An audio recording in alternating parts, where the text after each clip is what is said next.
From the street, cousin, you know the drill. I'm 999,000 short of a mil. Annie up, yap that fool. Annie up, kidnap that fool. It's the perfect timing. You see the man shining. Get up off them diamonds. Annie up, yap that fool. Annie up, kidnap that fool. Get him, get him, get him, hit him, hit him, hit him, yap him, zap him, yap him, zap him.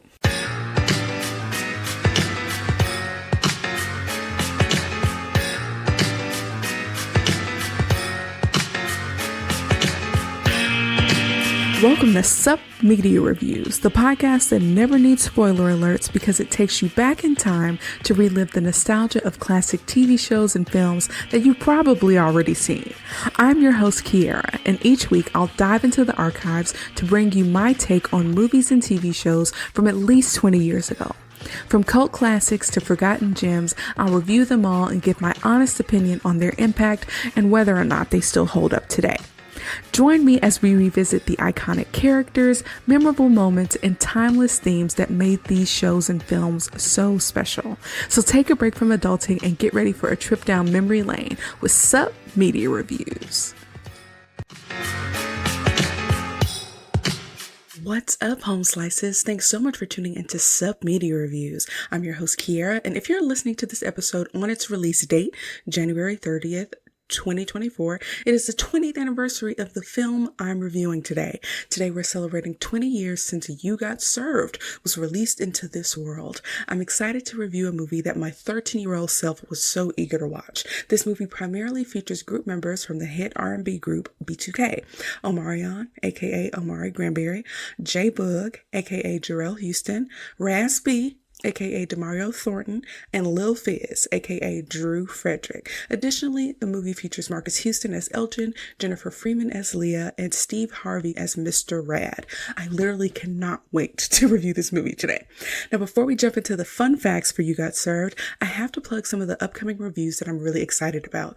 February is Black History Month, and here at Sup Media Reviews, each week of that month, we're going to be focusing on Black classics from 4 different genres: historical drama, romance, horror, and comedy. Next week, we're going to be discussing The Color Purple, which is definitely a Black classic and has had a major resurgence due to the remake or reimagining that was just released. In March, Women's History Month, we are going to focus on women-led media. I don't want to spoil the surprise for March just yet, but make sure you subscribe, follow, and hit the notification bell so you know when these episodes are released. Now back to You Got Served. Here are some fun facts about the movie. All of the film's battles were very competitive in real life. The fight that broke out during the first battle with Wade's crew was not in the script, but everyone was so mad at each other that they just started fighting. Now, while filming the opening battle, the director would yell "cut," but Omarion kept battling with Columbus short. Omarion's character, David, does a backflip, while at the same time, Columbus's character does a move that looks like he's pulling David up. Now, this was not in the original choreography. It was actually a true battle. And interestingly enough, this particular scene that I'm talking about is one of the ones that I remember the most, probably because it was featured in like the promotional materials for the movies. And we'll talk more about that scene later on. Now, the second fun fact is that You Got Served hit the #1 slot at the U.S. box office during the Super Bowl weekend of 2004 and grossed $48 million from a budget of $8 million. I can guarantee that most of that money came from the parents of Black teenage girls. And the third fun fact is that an instructional dance video companion to the film called You Got Served, Take It to the Streets came out in 2004, shortly after the movie was released on DVD. Now, the 1984 dance movie that was the main influence for You Got Served, Breakin', which came out in 1984, also had its own instructional dance video companion released shortly after it came out on VHS. I would literally pay money to see this instructional video. I would love to just do some dances from it, just to like have a gay old time. Not that anything that they do in this movie is something that I could physically accomplish, but just to try it. It sounds like it would be a gay old time, okay? But if you want to check out You Got Served, you actually have to rent it as of the recording of this episode. As always, if I have to rent movies, I prefer to use Amazon Prime due to its handy IMDb X-ray feature. So that's where I rented it and watched it to review this movie. Here's the time for me to talk about my personal connection to this film. There has never been a movie that I've ever reviewed here at Submedia Reviews that captures a snapshot of my life so much as You Got Served.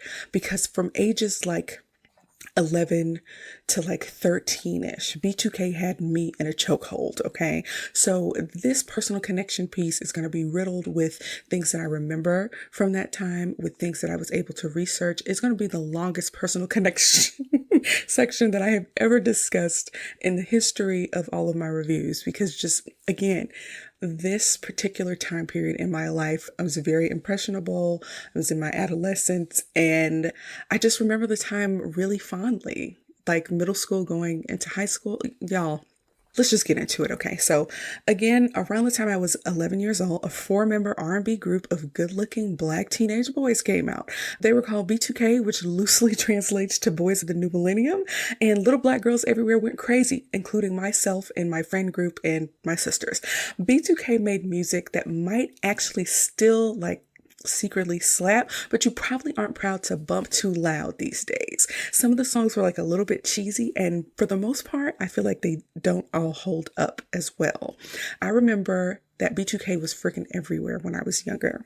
Their manager, Chris Stokes, was a chunky, kind of greasy, middle-aged man, but he was probably a marketing genius, okay? Because I recall B2K being on 106 & Park, doing really good performances on the BET Awards. They were always featured in the urban teen magazines like Word Up. They had sold-out shows to their Scream tour, and they collaborated with other relevant artists at the time like Bow Wow, Nick Cannon, P. Diddy, and even he who shall not be named, aka R. Kelly. Now, I loved watching B2K's music videos, listening to their CDs on repeat, and just learning as much about them as possible, okay? I literally was a true fan of this group. Now, the group members were Omarion, J-Boog, Raz-B, and Lil Fizz. Omarion was the lead singer. For a long time, he had cornrows.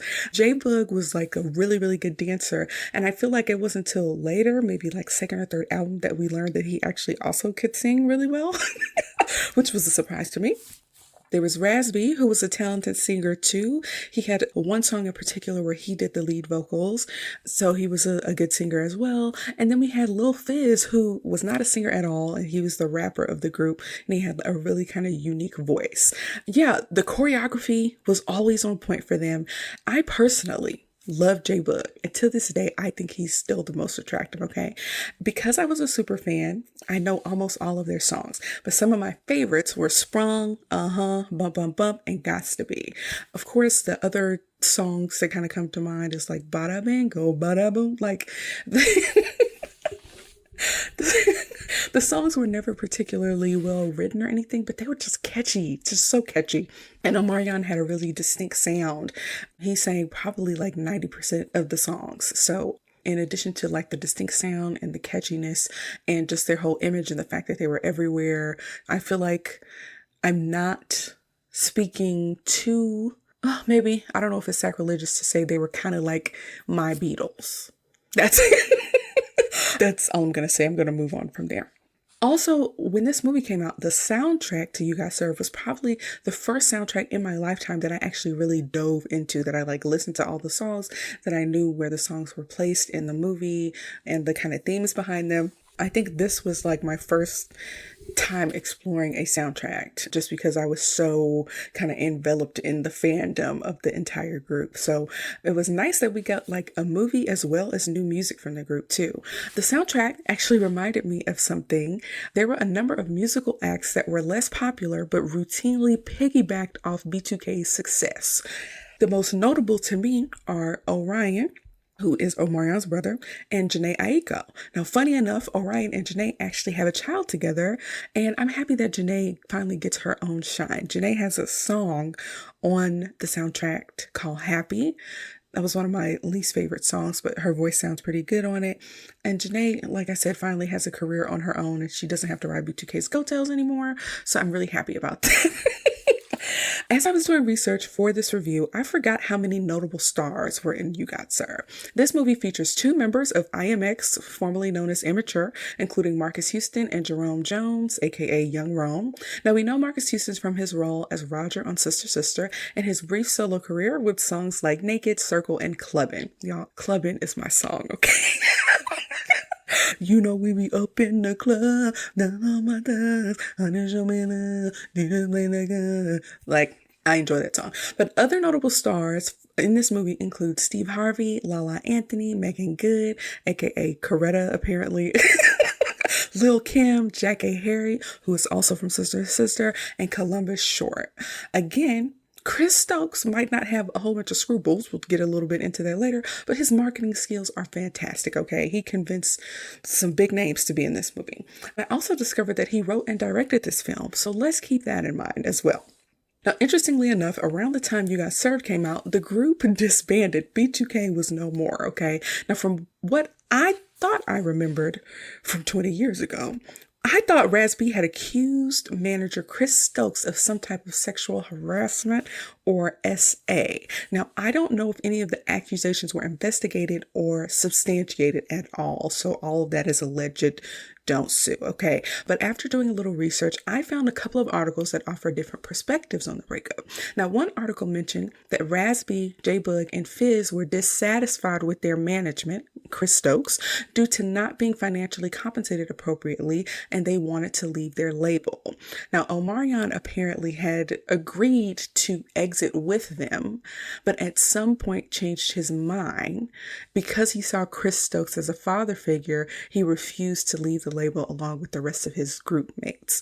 Around the same time, Omarion, Fizz, and Raz-B were each doing their solo projects, adding to the stress. Now, in a different article detailing a 2022 interview with Fizz, Fizz claimed that in addition to the desired change in management and that little disagreement, Omarion was sour that a woman he liked was sleeping with Fizz while they were on the Scream tour, assuming that whoever this person was, they actually were hired to be a part of the Scream tour, which explains like an extended relationship that lasted throughout the tour. The way the article made it sound, Omarion went back to management with the news of the other members in the group wanting to end their deal because he was pissed that Fizz was dating this woman. So he went and told daddy that the rest of the kids were unhappy, okay? So this is way more messy than I remember. But managers have historically taken advantage of musical groups and they play favorites with the lead singers of those groups.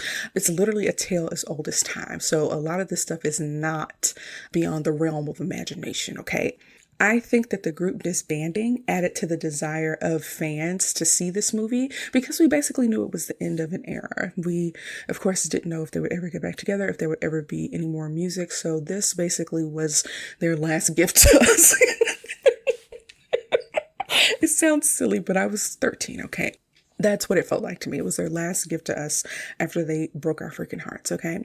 So Omarion and Lil Fizz went on to go solo, with Omarion being probably the most successful. He had songs like, oh, that's when it's going down, girl, when it's going down.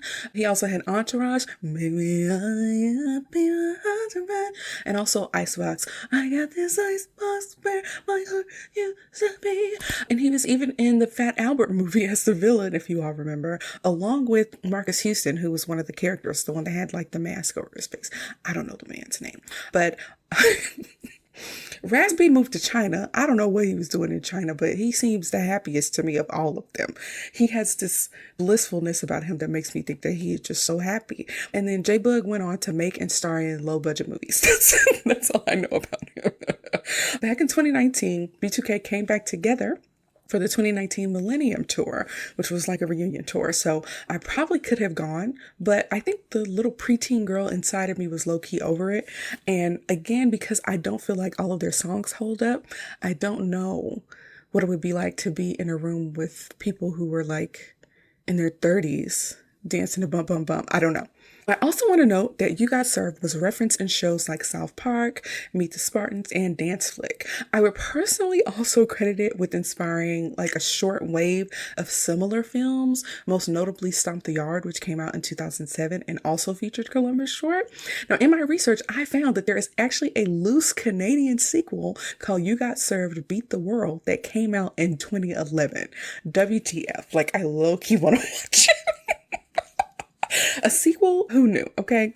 Now, I remember this group fondly, and while I don't play their music much anymore, I spent my formative years being a super fan of B2K. So we are really about to take a ride down memory lane. Again, I don't know that I've ever reviewed a movie here at Sub Media Reviews that has literally captured a moment in time for me, like this particular movie. So I'm really excited for us to do it for Lil Saint today. So let's get into it. We open the movie with the song Annie Up. This version of the song is called Robin Hood's Theory, and it's by M.O.P. featuring Funkmaster Flex. And when I tell you that this song is so good at getting me hyped up, Annie up, get that fool, Annie up, kidnap that fool. It's literally a song about robbing people, so it's not good like in having a positive message, but the music, the energy, and the way the artists use their voices makes it a classic and like a really great way to open this film and bring the energy right away. So we see this dance battle going on between two rival crews in what looks like some kind of underground boxing arena that we eventually learn is a warehouse. And it has a little loft up top so that people can look down and watch from above, as well as like on the bottom level where the dance battle is taking place. Now, everyone in this film is basically wearing baggy clothing. Everybody's dressed like Nelly, low-key. I didn't expect to have a reaction to early 2000s attire the way that I did, but it's very funny. Lots of this early 2000s streetwear apparel is so funny to me, y'all.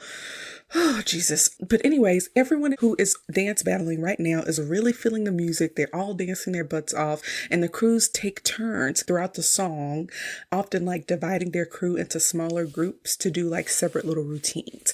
Now, I've already spent way too much time talking about my personal connection to this film, so I'm not going to go into a lot of detail about the dance battles, but I will make notes about things that I remember or like dance moves that I find really impressive. Now, in this first dance battle, we see that Raz-B's character, Vic, is actually on the rival dance crew and not the same one that Fizz, J-Boog, and Omarion, the other three members of B2K, are on. I also want to point out that J-Boog is so beautiful, and watching him dance and how effortless it is an art form. In his opening move when he's dancing with the crew, there are two other guys on either side of him. One of them is actually the person who choreographed this film, if I remember correctly. J-Boog is just outshining the heck out of them. It looks like it's easy to him, when I would die if I did these same dance moves. Just look, he did like a lot of hip thrusts and hip movements in his sweatpants. It was crazy, okay? But a few other things that stand out to me during this battle is that the crews often do like these little bits while dancing that are meant to either really impress the crowd or embarrass the other crew. For instance, Raz-B did this thing where he was acting like a dog and treating the other team like a fire hydrant and like lifting his leg. Things like that will kind of wow the crowd. And so also at the end of every turn, the crews usually have some type of kind of finishing move to kind of round out their turn. Now, I'm low-key shocked at how much I enjoyed this opening scene, okay? Like, I just really enjoyed it. There were moments where I had to pause and like rewind because I was taking notes, and I was just like, look at the energy. I could just feel the energy. And I think part of me went back to being young and watching this and like with all the people that I really admired and enjoyed their work. It's just great, y'all. Whatever. I really like the opening scene. But anyways, I also want to note that some crews in this movie are co-ed. There were a number of women on Raz-B's crew, but it looked like the other crew that featured the other members of B2K actually were all men. Now, in this movie, Omarion's character's name is David. Marques Houston's character's name is Elgin. I'm going to try to stick to character names just for the sake of consistency, but we'll see how it goes. Now, some of these dancers are doing really impressive break dancing and balancing acts, and one guy slides across the floor on his head. Like, look, this room is full of energy, and I can believe that fun fact that I talked about earlier, where this is actually becoming a competition that was like, people are actually competing, and the director yelling cut, and they're like, nah, he not finna disrespect me. I'm finna do a dance move right now. We finna battle for real. And I can see it actually getting really intense. And so now comes the part that I also talked about in the fun fact about where Omarion does that backflip in Columbus Short's face in this one-on-one battle. And it was this moment where Columbus Short is on the left and Omarion is on the right, and they are dance battling it out, is so funny to me. I don't know why. This is so funny to me, but it is freaking hilarious. It's so funny. So, do any of you all remember that Columbus Short was 1/3 of the fictional boy band Boys in Motion from the Disney Channel show That's So Raven? Seeing him dance against Omarion is a mixture of hilarious and ridiculous, but it's also a reminder of how multi-talented Columbus Short is. And I'm like low-key sad that he ruined his career. Like, that's actually pretty sad to me because I was very hopeful for him. I never watched Scandal, but I know that he was on the first few seasons and ended up having to leave due to some other issues and stuff.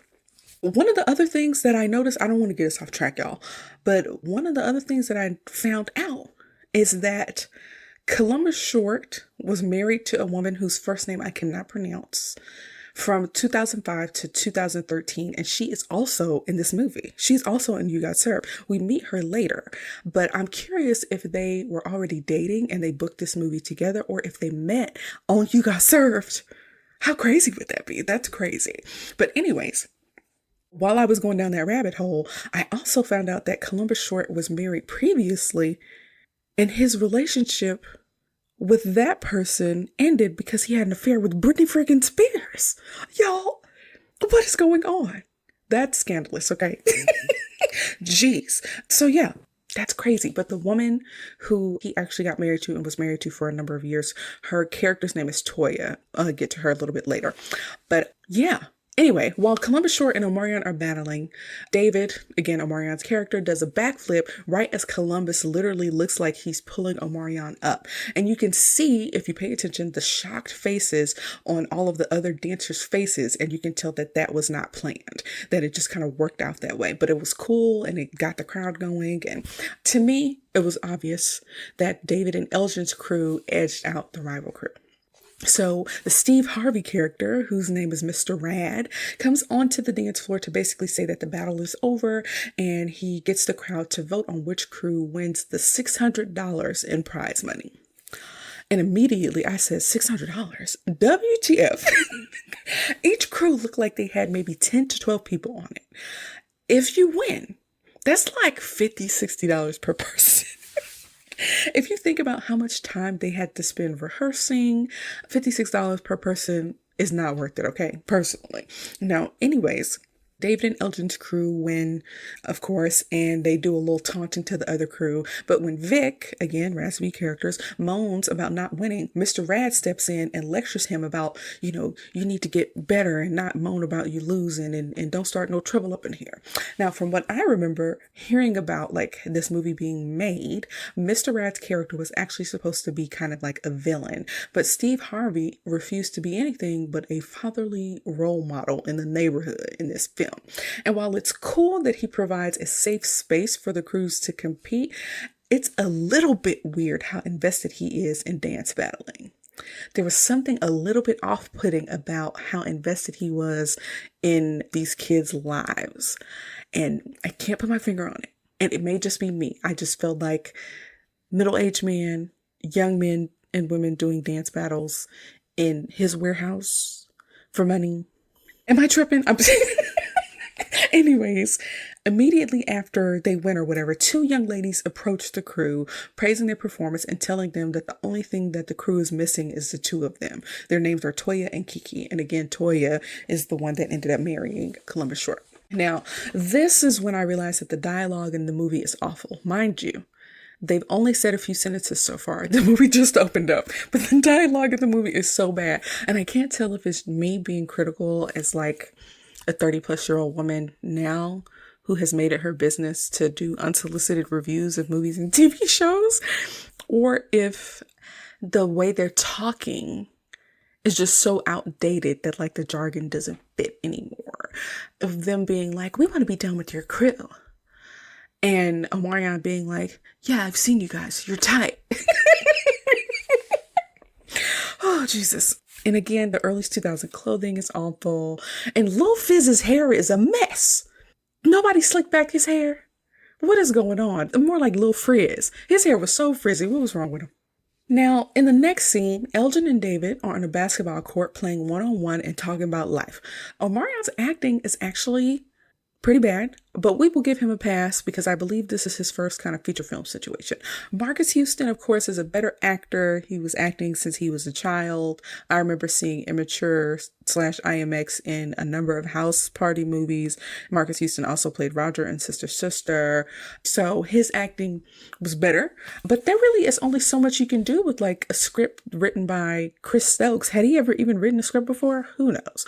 Anyways, long story short, David is a little bit younger and is kind of on cloud nine, thinking about how they're going to make it rich doing this dancing stuff and how happy he is with them winning last night's battle. And on the other hand, Elgin is facing a lot of pressure from his mom to do something with his life that doesn't involve dedicating hours of practice just to get $60 out of a hat.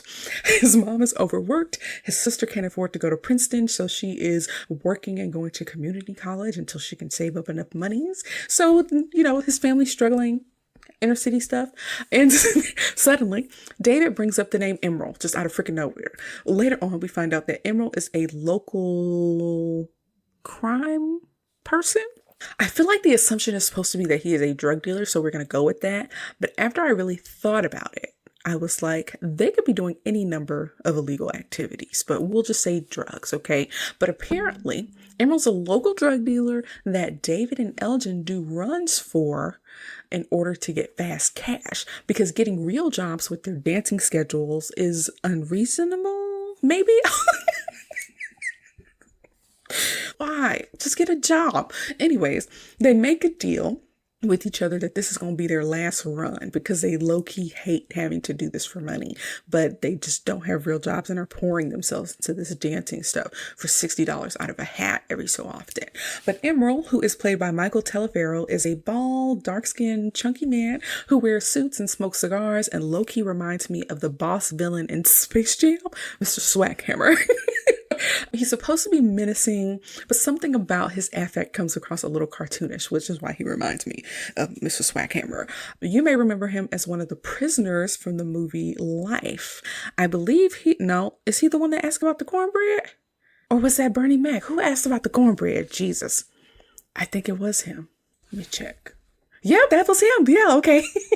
So he was the man who, was it Eddie Murphy he asked? Or I can't remember who he asked. It was either Eddie Murphy or Martin. He asked if they were going to eat their cornbread around the time that they first got to the prison in Life. But yeah, he actually died a number of years ago, unfortunately. So it was good seeing him in this film.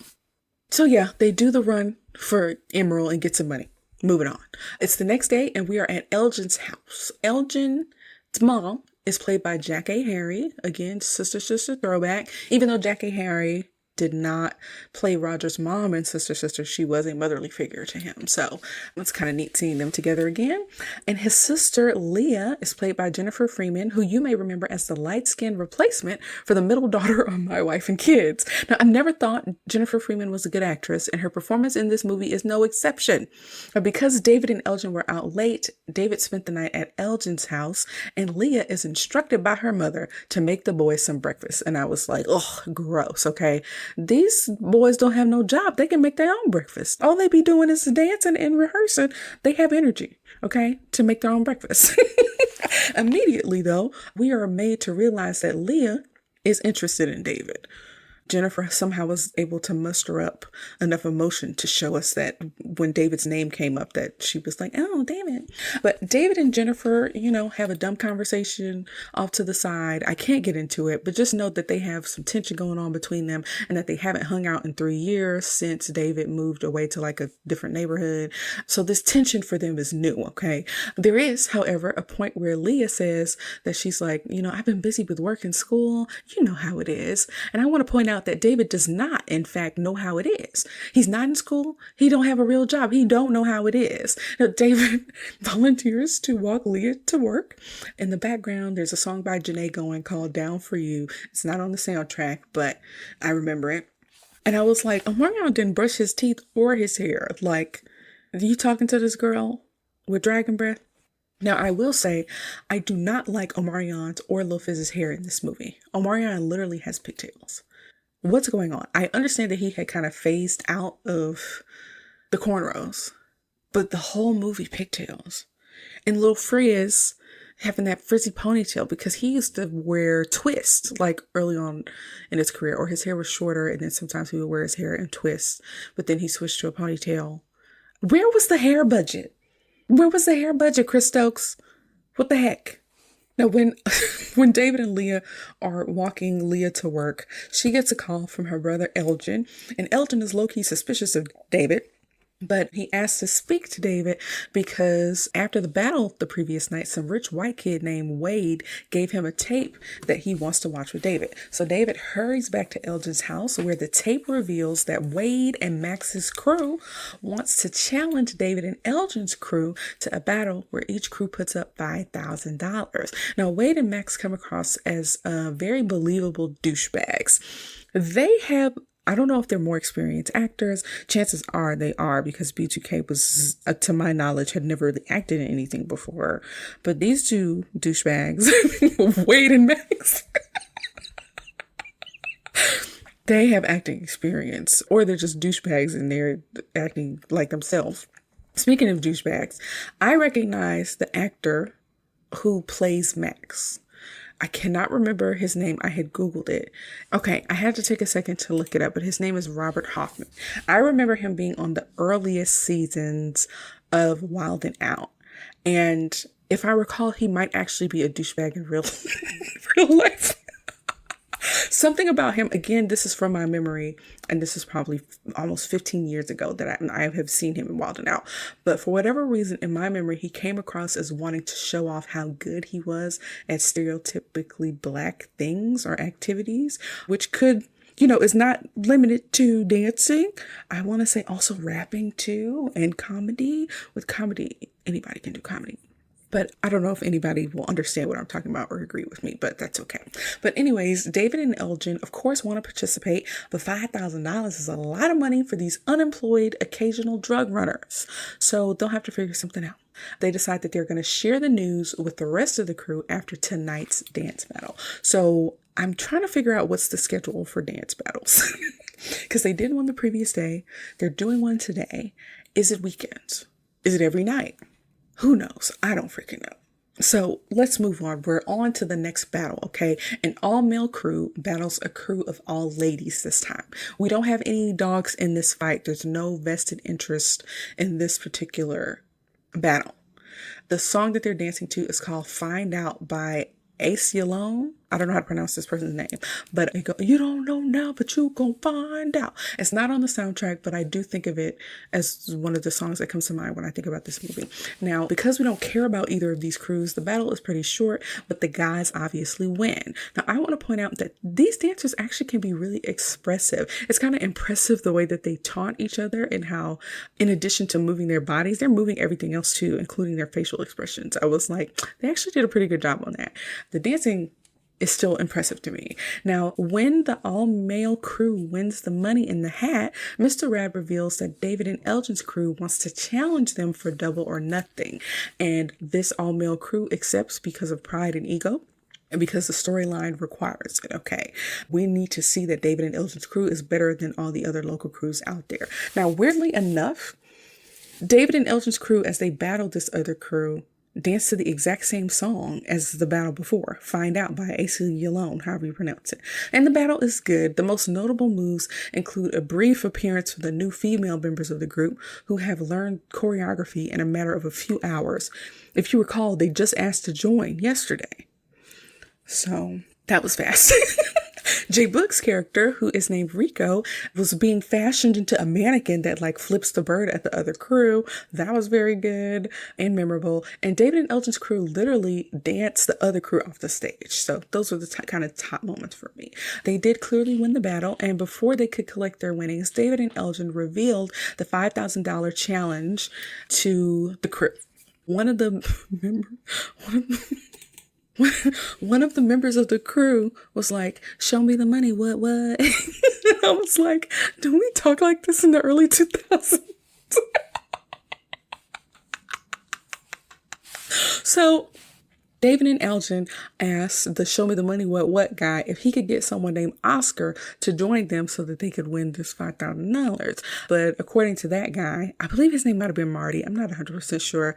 Oscar apparently don't battle no more, but he'll ask him anyway. Oscar comes up later like multiple times. It's crazy how much this person came up for what they actually contributed. Now, Elgin basically goes over the rules of like how this whole $5,000 challenge is going to go, right? He's like, we got to practice every day. And me and David, like Elgin and David, are going to put up the $5,000. Now, here's the weird part. If the crew wins the battle, David and Elgin say they will split $3,000, and the crew who participated in the challenge, which would be like 10 people, will split the remaining $7,000. Now, if we do some quick math, best case scenario, David and Elgin will each lose $1,000 because they will contribute $2,500 to each to put up for the $5,000, and they will receive $1,500 in return. I can't tell if they're stupid or if they're generous. So one of the crew members named Sonny, who was actually played by the super handsome IMX member, Young Rome. Y'all, he was the one that wore the eye patch. He is so cute. Anyways, he disagrees with this plan. He thinks that they should all, equally put in towards the $5,000 and share in the winnings equally, while the rest of the crew thinks that it's fair that David and Elgin get a larger portion since they're the ones putting up the entire amount. Sonny kind of looks defeated and a little upset when the group rejects his idea, and low-key makes fun of him for not volunteering to put up the whole $5,000 himself. Now, I, for one, think that Sonny made a whole lot of sense. It makes sense to me that y'all all put in equally. I don't know, but they somehow had to make it look like Sonny was being unreasonable, and they will regret it, okay? But then right after this, a young kid named Lil Saint, who's probably about 8 years old, comes in asking about joining the crew. And Sonny immediately shuts this kid down, saying that he can't dance. It is laughable how hard Chris Stokes want us to hate Sonny. Sonny asked why J-Boog's character, Rico, hangs out with Lil Saint and took him under his wing. And Rico starts getting mad at Sonny, don't be talking about Lil Saint like that. And we learned that, Rico has this special big brother type of relationship with Lil Saint. Weirdly enough, though, other members of the crew confirm that Lil Saint is bad and he can't dance. Or in their words, he dances like a white boy. Ugh. Don't like that terminology. And I'm like, oh, so y'all actually agree with Sonny. Sonny didn't say it in a nice way, but he's like, you can't even dance. Why are you here? And they scold him about it. But then they say the same thing. And it's okay. And it's like, what is with this crew and their hatred for Sonny? I feel like it's low-key unwarranted. What's going on? Who knows? Like I said, they'll regret it. Now, later on. Oh, I forgot to mention that at this particular battle, Leah is there watching along with a friend of hers. So after that, some of the crew go out and have dinner at this diner that shows up a lot in the movie. And so quickly, Leah admits to David that she likes him at this diner. And we get introduced to Leah's friend, Beautiful, with 2 L's, played by Megan Good. Now, Elgin scolds his sister for missing work. She had to have someone cover one of her shifts in order to attend the battle that night. And I was like, no, he did not. This man ain't got no job and he's scolding somebody about work. What the heck? Elgin does crazier stuff to his sister throughout the movie, and it's kind of nuts. We'll get into it later. But how dare you? You're unemployed. But then Elgin and David scurry off to do another drug run for Emerald so that they can save up more money to set aside the $5,000 for this challenge. Why didn't they just ask the crew to put something in? Just to relieve their burden a little bit. I don't freaking know. Whatever. There's a little small hint that Beautiful likes Elgin, but he's too focused on dancing and doing drug runs to make it make sense. Anyway. Ludacris's Stand Up plays in the background as they reluctantly do another drug run. Elgin is particularly mad that they have to do it again, which kind of feels true to life. But what's funny, like I said, is that I assumed it was drugs, but they can literally be doing any number of illegal activities. The next day, Elgin calls Wade's crew. And during the day, some of the dancers from different crews are playing basketball on the local public basketball court, including Vic, who again is played by Raz-B. In the background, Nouveau 3 Ali, or Nouveau Bali, I don't know how to pronounce the name of the song, by Moby Dick featuring Medi K Libre is in the background. That song comes to mind a lot when I think about this movie too. But the guys are on the basketball court talking trash during the game.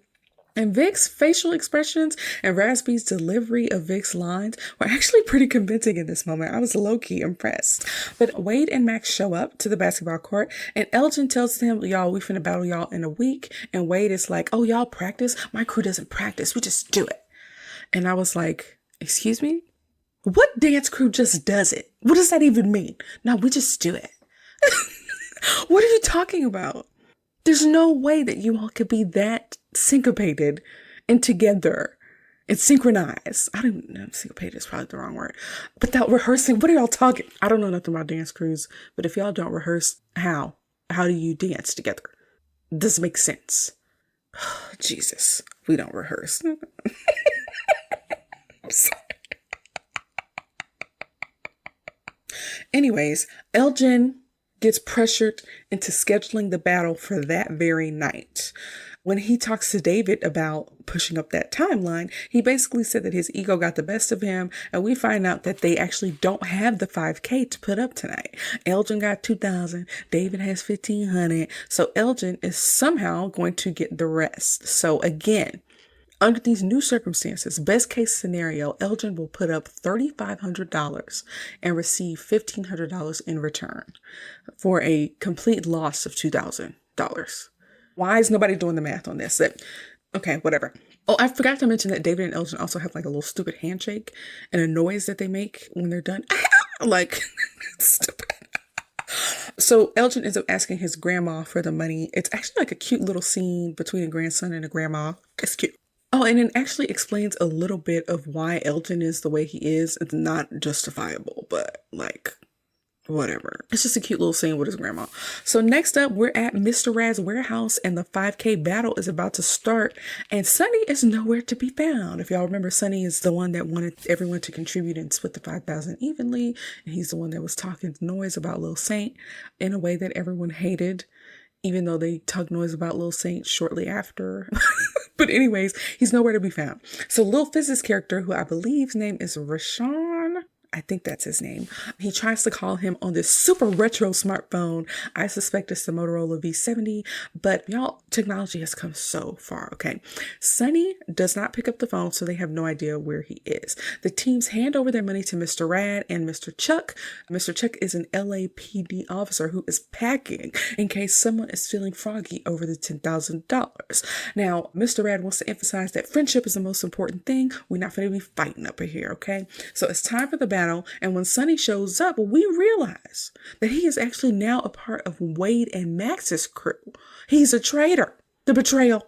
Now, I told y'all that they would pay for making Sonny the bad guy, and this is how they pay, $5,000. This turn of events is an interesting twist. It's not groundbreaking, but it is illuminating because we now know why Wade wanted the date pushed up, and we realize that David and Elgin's crew basically got played. So that's not nice, but they are in it now. They've already contributed their money. There's literally nothing that they can do. And so the song that they dance to is Flip Side by Freeway. We rip worlds, whole lot of volume and a little bit of bass is all it takes to make the block get wild. Well, the battle begins, and here are a few notable moments. In Bring It On fashion, Wade's crew performs David and Elgin's crew's dance moves. Sonny, who is not the best dancer, is kind of leading the charge in this particular instance. He is obviously Wade's smoking gun, and there are moments where he like gets his revenge by just like dancing in other people's faces. David and Elgin are just so stunned that they kind of dance a little bit, but they really can't do any dance moves that Sonny doesn't know. And so it makes them look bad. And so a lot of the time they're just literally standing there pointing out like, hey, David, that's your dance move. Oh, that's my dance move. And it's like, oh, y'all supposed to be dancing. They're just in so much shock that they really can't do anything. Wade's crew does the heel toe all the way to victory, while David and Elgin's crew sulk and get mad, and they nucking and bucking and ready to fight y'all. And when they start a little shoving match, Mr. Rad and Mr. Chuck suddenly start paying attention to the battle. It looked the way it looked. Mr. Rad and Mr. Chuck were engrossed in a conversation and turned around to see that the kids were fighting. Why weren't they watching the battle? The battle lasts literally for like the length of one song. It's like 3.5 minutes, 4 minutes. You can turn around and look for 4 minutes. In your warehouse, I don't know what they were so enveloped in that they didn't see that fight breaking out sooner, but whatever. Yeah, so the Mr. Rat and Mr. Chuck break up the fight, and based on audience feedback, the money goes to Wade's crew. Wade and Max's crew are the winners. So when Elgin says, y'all cheated by stealing our moves, Wade says, y'all are just mad because you suckers got served. And for the first time in ever, I'm actually thinking about the racial and classes implications of what happened in this movie and in this moment. Now, a lot of times movies use race and class issues as a tool for like superficial tension or comic relief. Think like Bring It On or Save the Last Dance. And while I won't say that this movie addresses these issues in a more meaningful way, I do think that there could be possibly a deeper meaning that I really thought about before. In essence, a couple of rich white kids baited some underprivileged young adults into a battle that they could not win. They stole their moves and essentially their money and one of their members. There are tons of examples throughout history of kind of similar stories. For instance, Living Single was the predecessor to Friends. New Kids on the Block came after New Edition. The NSYNC and the Backstreet Boys were modeled after Boys to Men. This feels like a metaphor, but I'm 100% sure that I'm giving Chris Stokes too much credit. What do you all think? Is there more meaning? Is there actual dialogue and conversation to be had around this struggle between the wealthy privileged kids and the working class underprivileged kids of color in this film? I feel like I'm putting 20 on 10, but I'm open to your feedback. The dejected crew gets a little pep talk from Mr. Rad, and David is like, Sonny's gonna get his. And so the David and Elgin's crew is just hella mad. So it's the next day, and David and Elgin are on the basketball court. They're still pissed. They're still talking about how they got played. And Elgin already set up plans with Emerald so that he could get some of that money back. Again, if you remember, $1,500 of that money was his grandma's money. He want to get that money back to his grandma, right? So Vic also comes to join them on the court, and he's like, hey, I see that y'all lost somebody. Can I be down with your crew? Apparently, Vic's crew disbanded because they kept losing. Such sore losers. And Elgin and David willingly and easily accept Vic into their group. And I'm like, literally everyone who has asked to be a part of this dance crew has gotten in except Lil Saint.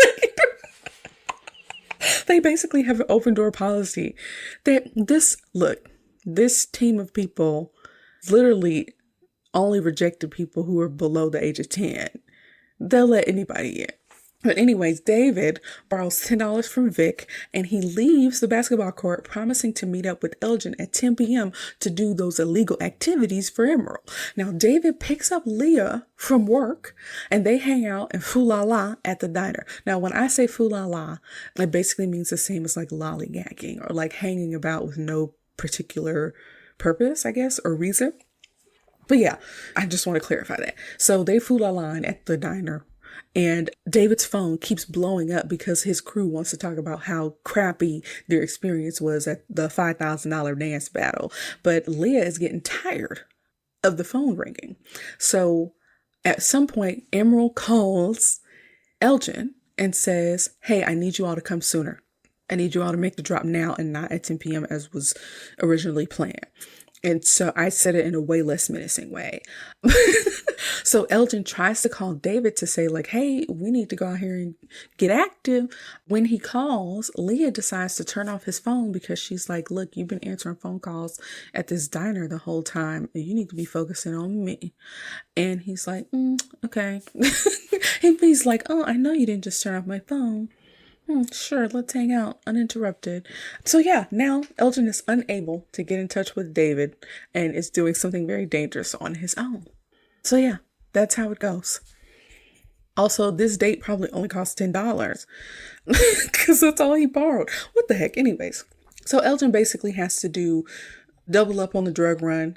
And when he makes his way to whatever location he's dropping off these materials to, he ends up getting his ass whooped in a dark hallway to the song Heaven by Nas, also not on the soundtrack. Now, every few years, someone on social media brings up this scene, and it's one of the more memorable scenes of the movie for me, of him getting his behind whooped in this hallway to this song. But after rewinding it a few times, I was like, this maybe wasn't as well choreographed as I remembered. Take another look at this scene if you can. It's low-key a little bit funny. You can tell that a number of the punches don't connect. But Elgin does this thing where like he throws the bag and maybe he throws the first punch. It looks weird. But the next thing we know, Elgin is on the ground bloody, okay? So at some point, David stops staring into Leah's eyes long enough to realize that he lost track of time and he is late connecting with Elgin. So when he turns on his phone, he gets a call about Elgin and Leah and David head to the hospital together. When David was on the phone talking to whoever it was, probably a mutual friend of theirs, he was like, oh, tell him to sit tight. And I was like, are you telling him to tell Elgin, who's in the hospital, to sit tight? That's a crazy thing to say to somebody in the hospital. But Leah and David go to the hospital together where Rashawn, Rico, and I believe his name is Marty, he's another member of the dance crew, are already there, right? And so Elgin lays into David and Leah for their date being more important than his safety. We see Elgin has a number of bruises and what looks like a pretty severe leg injury. It doesn't appear to be broken. I don't know what type of injury he would have that would require him to have that type of brace or support braces or whatever on his leg. But it looks pretty bad and he has to be on crutches. Elgin tells David that we're not friends no more and that he basically forbids him from seeing his sister Leah. And when Leah tries to explain that she was the one who turned his phone off and this is her fault, Elgin yells at her and demands that she stop acting like a little hoe. And then when the guys almost get into a fight in the hospital, they basically get kicked out of there. And so Elgin leaves. Leah had already stormed off after being called a little hoe. The other guys, Rashawn, Rico, and Marty, tell David that like, this is really your MO. You routinely let us down, because of some girl. And David is like, no, she's not just some girl. And I don't do that. That's not what I do. But I feel like this sounds true. If your friend group is saying that you're abandoning them to be with ladies, like, sounds pretty true to me. But what do you all think about this situation? Who is the most at fault for Elgin's injuries? I feel like if you're doing criminal activity, you should take quite a bit of personal responsibility. However, if someone doesn't follow through on their plans, there is some for them to be had. But when you do illegal activities, you assume some risk. I don't know. It's probably a little bit of both, a little 50-50. Let me know what you think. Now, later on, we see that it's 3 days later and Elgin and Leah are having a conversation at home. Elgin is upset because he can't do any of the things that bring him joy, like basketball or dancing. We also see a decent performance from him as he shows some desperation over his dilemma with how he's going to repay Emerald. Now, this is the first time we hear Elgin speak about Emerald to someone other than David. Elgin is still pissed at David and blames him for his condition. Elgin refuses to get help regarding the situation with Emerald, and we can see that Elgin's pride is his biggest flaw. His second biggest flaw is thinking that he can dictate to his adult sister who she can date. So this is a deeply flawed man. Now, back at the dance studio where the crew, rehearses, the crew, minus Elgin, of course, is practicing to a song called Fizzle Got Flow by Lil Fizz. It's an awful song on the soundtrack. I hate it. But they decide to make Lil Saint their mascot since he can't dance. We also find out that Lil Saint hangs with a bad crowd. Why isn't he in school? Maybe it's summer, whatever. Now, we also hear in this rehearsal that no one has heard from Elgin and that Oscar still refuses to come back and battle with them because he does it for the art and not battling anymore. Crazy, right? Next up, we go back to the diner where Streets Is Callin' by B2K is playing in the background. Now, this song is on the soundtrack, but it is hilarious to me because Omarion is literally singing about like hustling and struggling in the streets and like his friends dying in like the most R&B way possible. It's really funny because the style of the song does not match the subject matter. If you listen to the lyrics and hear the song, you'll think that it's not even related. But anyways, Leah and David meet up and they are distressed and acting poorly. They are doing a bad job of acting right here, in my opinion. But Leah reveals that Emerald is actually hounding Elgin for the value of these unknown goods that were stolen from him. And David did not know this detail. Now, suddenly Elgin comes into the diner on crutches with Vic and Rashawn, and he is pissed. Elgin snatches Leah up twice. When I tell you that this was violent, I flinched. I was like, oh my gosh. That shocked me. I feel like he kind of like grabbed her by the back of the neck, maybe, or kind of yanked her up or something. Whatever it was, I was like, I don't remember this being so violent, but I was astonished. Okay. And so when he does that to her twice, things of course get things of course get out of hand. Okay. David ends up punching Elgin for roughing up his girlfriend. Now, while I typically don't advocate for punching people who are on crutches, Elgin deserved it, okay? And he is low-key a villain in this movie. I don't know if we see him that way, but he's a villain. He is. Or anti-hero? I don't know. I don't know the difference between a villain and anti-hero.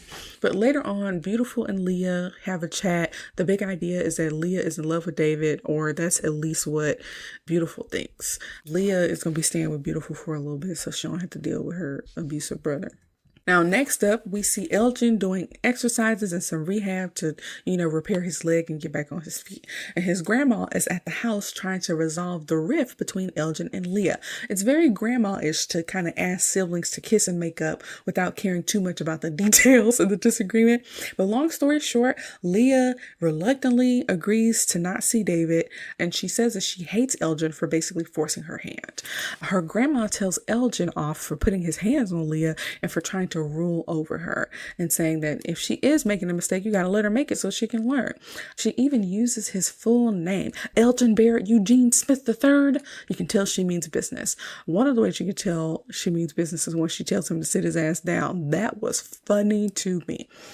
Oh, that was funny. But when Elgin walks his grandma to her car, he gets accosted and threatened by Emerald, who wants his money ASAP.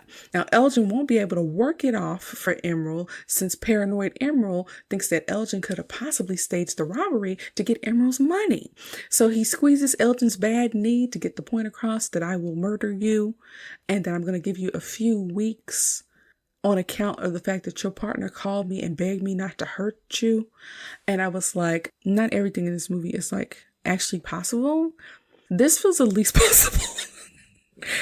If I called a drug dealer and said, yo, please give my friend more time to give you that money that they owe you, do you think that that person would listen to me? That's a question for you. It's not rhetorical. Let me know. That to me, that'll make no sense. Okay. If that's the case, people need to phone a friend when they're in trouble with the drug dealers. But anyways, back at the dance studio, we find out that David has a new crew. And so Rico comes in with Lil Saint stating that Elgin also has a new crew. So basically the crew that used to be Elgin and David's together is kind of split down the middle, and they are adding new members to create two different factions. And Rico is like, until y'all figure this ish out, I'm staying out of it. I'm not going to David's crew. I'm not going to Elgin's crew. I'm staying out of it. Okay. And he's like, you and David and Elgin together are like Kobe and Shaq. They're just so good together. And when one of them's not in the game, they're just not as good. Sure. But anyways, next up, we see another battle at Mr. Rad's warehouse. There's a crew going up against Wade's crew, and they're dancing to Ante Up once again. Earlier, get that fool. Now, it looks like Wade's crew is the new kind of reigning champ, while this other crew is good, the one that's battling Wade's crew. Wade's crew has more impactful moves, and of course, they win the battle. Elgin and Vic are in the crowd.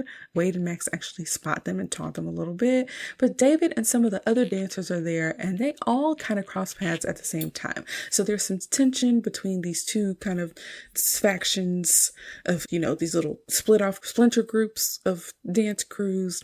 But Rico was like, you all need to stop fighting each other and channel this energy into Wade. He's the real enemy. We need to find the love again. And I'm like, okay, sure. It's so easy to find the love again. But yeah, in a new scene, Rico brings Elgin a poster about a dance battle competition called The Big Bounce, where the prize money is $50,000 and a chance to be in a music video.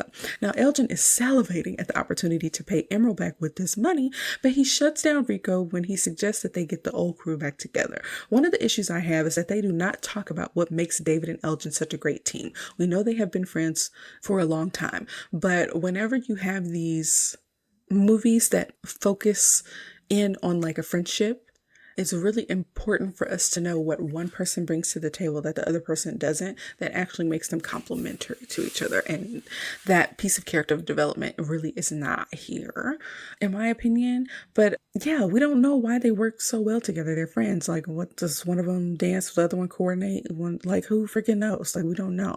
Anyways, Elgin's not down with reuniting the old crew. And when Rico does the same exact script going over the big bounce with David, he's like, nah, we're not bringing the old crew back, but I'm gonna win this 50,000 and I'm gonna give Elgin some, so I owe him nothing. So while Elgin is coming across as very mean and unreasonable, David is coming across as very amenable and kind.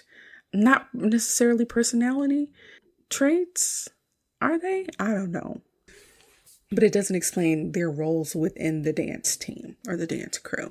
Now, then we get another little weird montage of David and Elgin practicing alone and with their crews for this big bounce competition. Now, what's weird about it is the song choice. The song is called Anxiety by the Black Eyed Peas. It's not on the soundtrack, but it has a heavy guitar element that is really odd for this type of scene. My favorite part of this montage, though, is Marques Houston and Omarion dancing alone in the rain. Love it. Okay, it's so dramatic and hilarious. It's corny. It is low-key impressive because I am a clumsy person, and if everywhere is surrounded in rain, I am going to bust my behind at some point. So, yeah. Also, Elgin appears to be fully healed. He's dancing and dropping it, and he no more pain, I guess. So, he good. So next up, we're at the semifinals at the Big Bounce competition. Lala Anthony is like the TV host, and we see a few crews perform. Apparently, the semifinals is like 10 crews, and they're going to narrow it down to 5.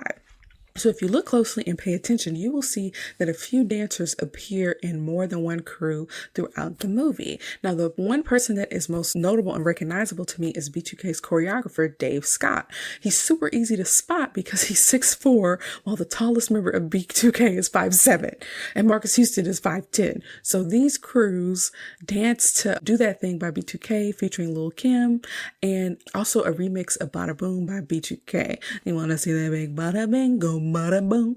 Mr. Rad shows up to the semifinals and he talks to Leah a little bit, and he expresses concerns about David and Elgin and you know, their breakup, I guess, the end of their romance. And so when Leah brings up Emerald, Mr. Rad conveniently says that I know everything that's going on in the neighborhood, and my buddy Mr. Chuck is working something out with Emerald, and David and Elgin don't ever have to worry about that again. Mr. Rad also suggests that they don't deliver this good news to Elgin and David so that they stayed freaked out, hoping that it will get them to get some sense. In what world does that work? In what world does that make any sense at all? I feel like he could have explained it in a better way if he felt like it was a good decision to keep them in the dark, I guess. It's freaking weird. It's so weird, y'all. But anyways, this is the most nondescript, easy peasy lemon squeezy way to handle one of the main conflicts in this film.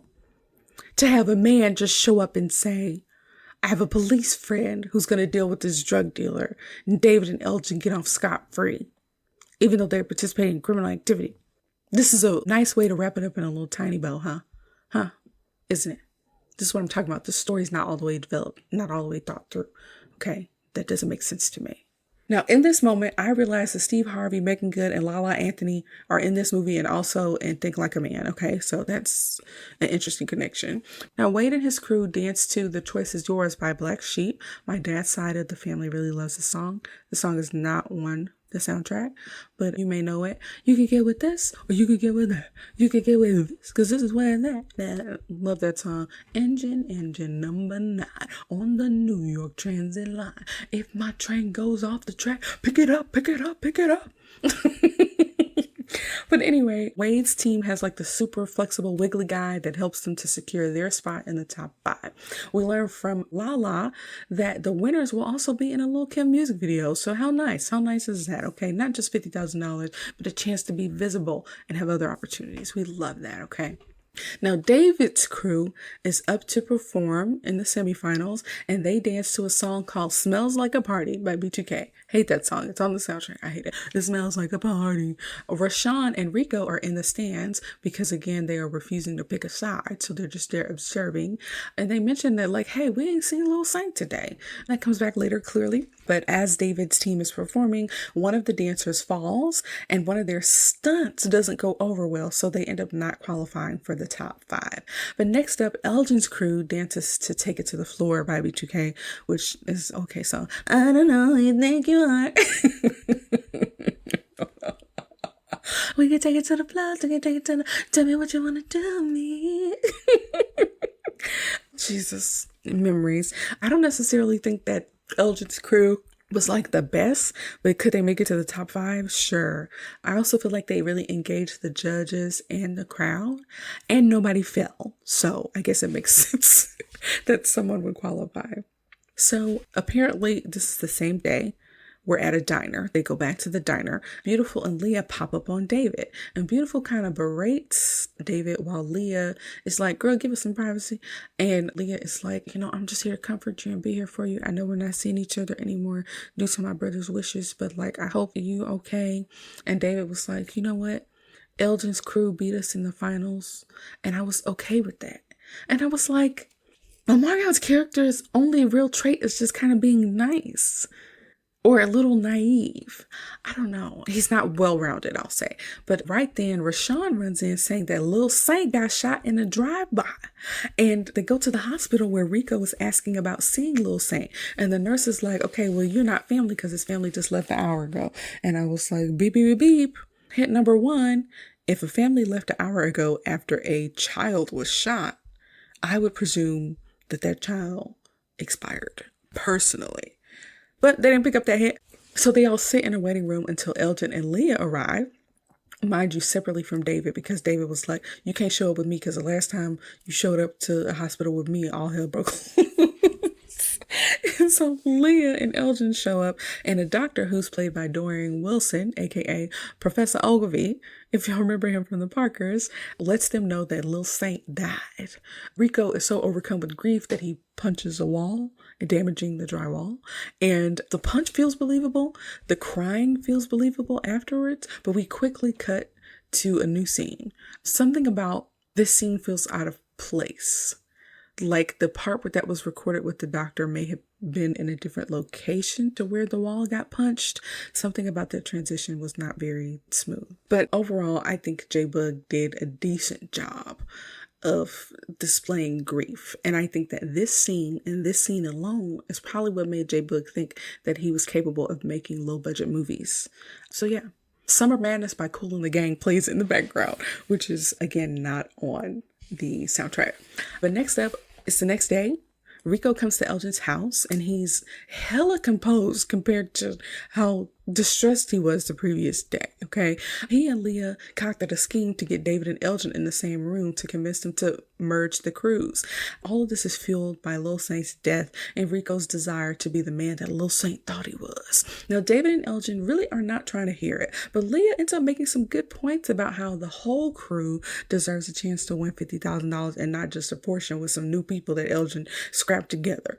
She also made some points about them just working better together and, they would do their best work together. Now, Rico starts beating himself up about how, like, if I let Lil Saint join one of y'all little dance teams or whatever, he wouldn't have got shot up. And it's like, first off, he's whispering it. For whatever reason, J-Boog's voice is really low in this particular scene, which is odd.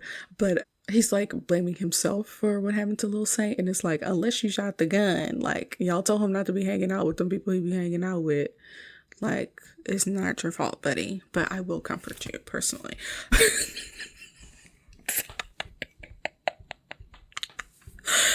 This is the point when David says something that he should have said much earlier.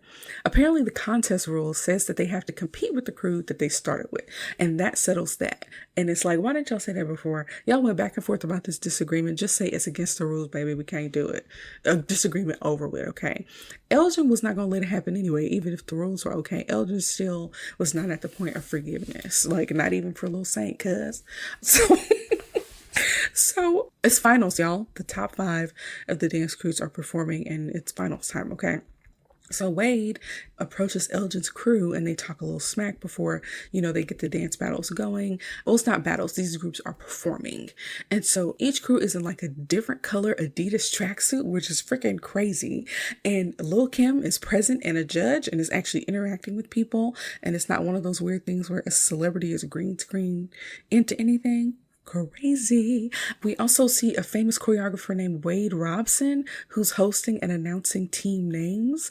Elgin decides to call his team the Lil Saints. So you like the kid enough to name your dance team after the Lil Saints, but not enough to reunite with your lifelong friend. Sure, we'll go with that. So the competition starts and we see all the crews perform to like a number of songs. One of them is like a remix version of Get It On The Floor by DMX. Get it on the floor, get it on the floor. Wade's crew actually has my favorite choreography of these top 5 groups, personally. But all of the performances are over with. It's time to announce the winners. And the judges actually come to a tie, of course, between Wade's crew and the Lil Saints. So Lil Kim says, y'all, we got a tie. And her makeup is harsh in this movie. It's very garish.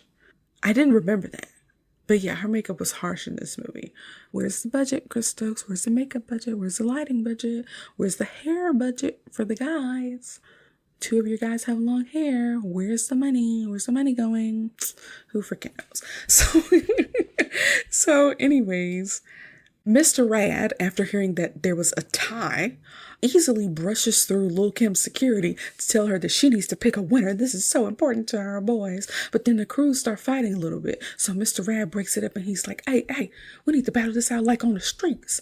And it was like Lil Kim was a sleeper agent whose code word was streets. And she immediately became excited and energized and announced that these teams were going to go head to head in a battle. And what I believe is the cringiest part of this movie, Elgin asked, how street you want us to get? And Lil Kim is like, you know how I like it, baby. Straight hood. I don't know why that makes me cringe every time I think about it. Also, this movie is 20 years old. The Lil Kim that was captured in this film was 20 years ago. She looks so different than what she looks like right now. So different. She's a different human than the one we have now. Anyways, they end up determining that there are no rules. So additional crew members start joining each crew, right? Like Wade and Max have people joining their crew. And so it's like, okay, now we can have people join our crew. So Rico and them show up and they're like, hey, Elgin, we want to be here and dance too. And Elgin is like, nah, I ain't messing with David. And Rico is like, nah, if he goes, we all go. We need to all do this together as a group, as a team. Somehow, Elgin gives in. I don't know. There's no real explanation for his change of heart. No real compelling reason. Again, poor development of the story. But I also want to point out that a number of these dancers and people already have RIP Lil Saint merch for a child who died less than 24 hours ago. I don't know who's making that stuff, but they are on top of it, okay? That's fast. It's a fast turnaround. We find out that the teams have 5 minutes, and then at the end of the 5 minutes, the crowd will decide. And so the music starts, and it's Joe Budden's Pump It Up. Now, before Joe Budden was like an internet troll / reality TV star, he was a rapper, guys. Did you all know that? He was featured on Clubbin' with Marques Houston. We be up in the club. Like, again, love that song. But Pump It Up was his like main hit. Joe Budden actually is like a good lyricist. There's something wrong with him a little bit. But came to get it on. Going to get it on. Going to get it on. It hurts my heart that he is not focusing more on his music. But anyways, Elgin and David's crew say a prayer before they start and they dedicate their performance to Lil Saint, which is cool. Now, some of the more notable dance moves in this final battle are like a knee spinny dance on the floor, which is cute. This Wade's team does. They got like this hip hop pelvic pop thing that Marques Houston and one other person does where they're pointing to their nether regions. And then there was this point where like David was thrown into Wade's crew and got them to flinch, which was cute. There was a point where Oscar showed up. I forgot to tell y'all that Oscar finally showed up, y'all. Even though he doesn't do battles anymore and he only dances for the love of the art, he decided to do it for Lil Saint. So he does some breakdancing that's inconceivable, but it's literally lasts maybe 5 to 10 seconds. And it's like, y'all brought up Oscar multiple times, and this is what he's doing. He was great. Did he put y'all over the edge? Was he better than the other breakdancers? I don't know. Was he better than the wiggly bendy guy that was on Wade's team? Don't know. Personally, don't know. So yeah, I think why did they talk so much about Oscar? Anyways, moving on. Max did this weird kind of levitating thingy that happened, and I was like, whoa, magic trick. Like, that was really cool. There was also this like slow-mo move that Elgin's and David's team did together, which was really cute. So yeah, they had these slow moments or whatever. It's very cute. I would agree that David and Elgin's crew were better, and the crowd does too. And so Lil Saints win, and they get a big old check for $50,000, and they will be featured in a Lil Kim video. Yay! And so Elgin and David are friends again. They obviously think their money troubles are over. Y'all, how many people were on that crew? I would say somewhere between 15 and 18 people. What is $50,000 divided by 18 people? Hold on, let me look it up. Oh, that's still good. Hold on. Even if the crew was 18 people, they would each get $2,777.78. That's actually really good. I'll be one of 18. That I ain't mad. I am not mad at that, y'all. So let me be quiet. Y'all gonna get your 50,000, okay? But like I said, Elgin and David are friends again now. But then when Leah comes over to congratulate them, she kind of like shakes David's hand. And Elgin does the weirdest. This part's actually pretty cringy too. Elgin does the weirdest thing. He encourages his sister to kiss his best friend to show his approval for their relationship. And they do a slow motion tongue kiss in front of Elgin. Why? I would never do that in front of my sibling. That was so funny. And then Elgin smiled with approval. You're watching your sister kiss your best friend. It's weird. It was almost voyeuristic. That was crazy. That was weird. Anybody else think that's weird? Look, basically their crew won or whatever. So Wade and Max come over and they're pissed off. And so they approach Dave and Elgin and they're like, oh, that decision was BS. We should have won. But then David and Elgin, of course, use Wade and Max's words against each other. They're like, you all are just mad because you suckers just got served. And then they get the whole crowd to start yelling served. If I heard people yelling served, there are a million other words that I would think they were saying besides served, personally. So I think it's crazy that the whole crowd knew to use the word served. But the movie ends with David and Elgin being lifted in the crowd with their mega check in hand. So that's the end of the movie, y'all. As always, at the end of a review, we asked if the movie or show is worth a rewatch and if it holds up today. Now, I really had to think about this for You Got Served. My answers are probably and mostly. I think that this movie is probably worth a rewatch if it was a big part of your adolescence and you haven't seen it in a minute. It was actually pretty cool to see the old clothes and cell phones and dance culture and the boy band that I grew up loving. But if you don't like B2K or you have no interest in dance or dance battles, this movie probably is not for you. Now, when it comes to if this movie holds up today, I would say mostly for a couple of reasons. The first is that this movie came out when I was 13 and my standards for what a good movie was super low back then. And as an adult, the storyline is followable, but it's not really strong or developed. And in fact, most of the storyline is pretty cliche. We got cultural appropriation, best friends dating my sister, character gets injured or betrayed, a friendship gets over, a beloved community member dies, the community does something in memoriam which inspires the friendship to mend. It's a tale as old as time, okay?